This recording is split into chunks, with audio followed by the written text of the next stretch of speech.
Hi everyone, I'm MaryAnn. I'm a visual artist and voice coach from Singapore, currently in Singapore, and welcome to day 15 of my 100-day creative vlog project.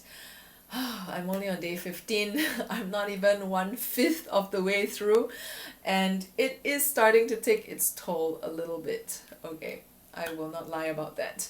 But anyway, this is a project of mine, which is, where I'm going to share about what I've learned about pursuing your dreams, about following your passion, about living a worthwhile life, about creating meaning in your life, about the creative process, about the artist journey, any one of all these things, I guess. And if you have questions about these things, feel free to ask them in the comments, or you can also directly message me on any of my social media links that are tied to these videos on Facebook or on YouTube. Okay, so I want to talk today about how when we have a long journey ahead, right? Like all we can focus on is what's happening right now. All that we have control over is what's happening right now. And interestingly, I learned this while I was running.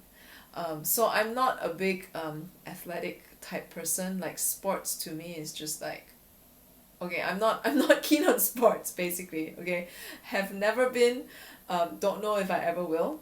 But this year I decided that one thing that I wanted to do was to work on my physical health, because last year when I was painting murals abroad, it really took a toll on my physical body. Like I could feel aches and pains, from being very physically unfit and then trying to, spend hours painting walls and standing on ladders and things like that. Okay. So I decided I was going to start exercising more consistently this year. So ever since January, I set myself a goal that I wanted to run 5 kilometers under 30 minutes. I was supposed to get that done by June, but realistically that wasn't going to happen, so I have pushed this goal to the end of the year. So it's not really a hard and fast, like, yes, I must achieve this goal, but it's more just to keep me on track, to keep going at it. So the way I've structured this is, every week I run twice a week, and I started with a much shorter and much more manageable distance first, like 2.5 kilometers when I started. And then eventually, slowly adding on like 500 meters whenever I felt ready. And then now, as of 2 months ago, I could run 5 kilometers under 35 minutes. And now it's just about maintaining that until I actually hit my goal of under 30 minutes, which I know would take a bit more time. But anyway, the point that I'm making is that, running 5 kilometers is a pretty long distance, and running for 30-ish minutes is a pretty long time, right? And I also don't listen to music when I'm running because I like to be present to what's actually happening around me. So it can get very challenging as I'm running. When I think of, oh my gosh, I still have like 4 kilometers ahead of me. And well, not so much challenging in the first kilometer, but I guess the challenge really comes in when I hit the 2 kilometer mark. So that's when things start to get more difficult. So interestingly, when you're doing a project, this 100-day project that I'm doing, somewhere towards the middle point, that's when things would start to get more challenging, or leading up to that middle point. There's different points in the project cycle. That's what we call it in coaching, a project cycle. There's different places where you're going to hit certain barriers and certain obstacles are going to come up, and it's going to be more challenging to get through to your goal. So for me, when I'm running these 5 kilometers, usually around the 2 kilometer mark, that's where I start to start to feel the challenge of it. And then, from 2.5 to like 3.5 kilometers, that's really challenging for me. Also because I have this uphill incline for 300 meters during this segment of my run. And then when I get to 4 kilometers, because there's just 1 more kilometer left, that becomes especially challenging because, a part of me would start saying that, oh, you can slow down a bit since you already reached 4 kilometers, for example, right? So there's many different challenges along the way in the cycle of, us doing a project. And what I started doing when I was running, instead of looking at, oh my gosh, I still have, so many kilometers left, I decided to just pay attention to what was happening right now. So as I was running, I would pay attention to my breathing, and I would breathe in a very rhythmic I would breathe in a very rhythmic fashion where, like, depending on my steps. And I would also, sometimes I would even just count the steps that I'm running so that I'm present to the steps itself. Sometimes I would just pay attention to what's happening in my body. And and I also tell myself, that someday I wouldn't be able to run anymore, and I don't know when that would be. But right now, while I can, I'm just gonna enjoy it. Yeah, so it's really just taking myself into the present moment, into the now, and doing the best that I can right now. So when I'm running, it's just about maintaining whatever pace I'm at.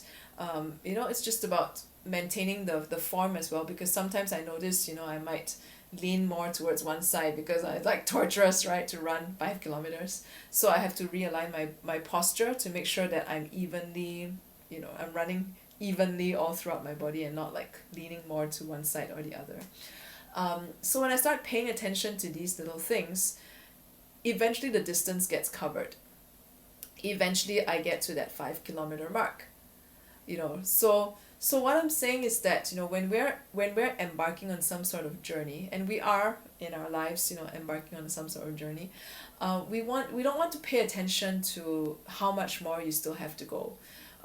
So whether it's your project, whether it's your career, whether it's your life, yes, it's great to have a target. It's great to have this, objective that you want to hit, and a destination that you want to get to, but your focus shouldn't be on that. Your focus should actually be in this right here, right now. What can you work on right now that's going to get you closer to that? What is the best way for you to live right now that can get you closer to that? What are the things to look out for and to pay attention to right now that might possibly get in your way later on if you don't handle it? And once I started to see things that way, when I was running, I started to apply it into my own life and into my own project, where, if a day started to feel really long, I just focus on, okay, this next half an hour, what do I need to do? Or if I felt especially tired that day, then I would just think about, okay, what are the key things I need to do, and I just get them done first, so that, other things that are not as important or as critical, I can just leave it to another day or to tomorrow. So it's a process, I think, of, paying attention to what needs to be done now, and just focusing on that, and not thinking too much ahead, because sometimes, we look at how much more we have to go, how far more we have to journey, and we might even just get discouraged and not even continue. So I'm applying this to, even as I do my videos, to just focus on one video at a time. It's getting challenging, I will not lie about it. It's starting to get a little bit challenging to do this, but I'm still here and I'm still persisting. So if you have questions, do let me know what your questions are. If you have your own take on any of the things I've talked about, feel free to comment as well. And if you really feel like you want to give me some encouragement, that would be more than welcome, because I'm human and I still need encouragement as well. So that would be much appreciated. Just even if you just want to let me know that you have been tuning in, I would also love to hear from you. I will see you tomorrow.